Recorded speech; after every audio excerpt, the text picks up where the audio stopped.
একসময় যে সমস্ত সিনেমা হলে শুধুমাত্র বিদেশি ছবি চলতো, সেই প্রেক্ষাগৃহের পুনর্জন্ম হয়েছে বাংলা ছবির হাত ধরে।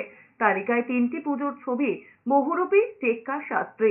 পরিবেশকের শতদ্বীপের আরো ঘোষণা, আগামীতে বন্ধ হয়ে যাওয়া ইলোরা, চিত্রা, নটরাজ প্রেক্ষাগৃহও খুলবে।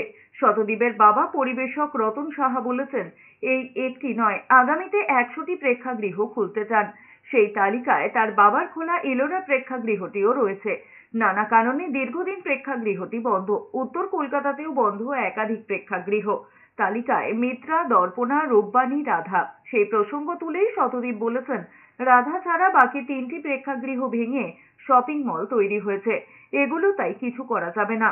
আরো জানিয়েছেন, রাধা প্রেক্ষাগৃহের একতলা অর্থাৎ রেয়ার স্টল নামে পরিচিত অংশটিতে শপিং মল হলেও প্রেক্ষাগৃহের বারান্দা ভেঙে ফেলা হয়নি।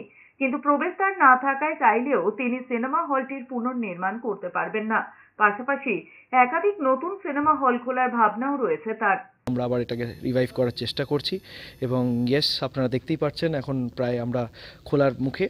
তো চেষ্টা করব পুজোতে যেই বাংলা সবগুলো সিনেমা আছে সবগুলো চালানোর, এবং যা যা হিন্দি সিনেমা বা ইংলিশ সিনেমা, স্পেশালি গ্লোব একটা নস্টালজিক থিয়েটার ছিল, খালি জাস্ট ইংলিশ সিনেমা চলতো। তো এখন যেহেতু এখানে দুখানা স্ক্রিন করে দিয়েছি, তো এখন আমরা সব ভাষার সিনেমা চালানোর চেষ্টা করব এখানে।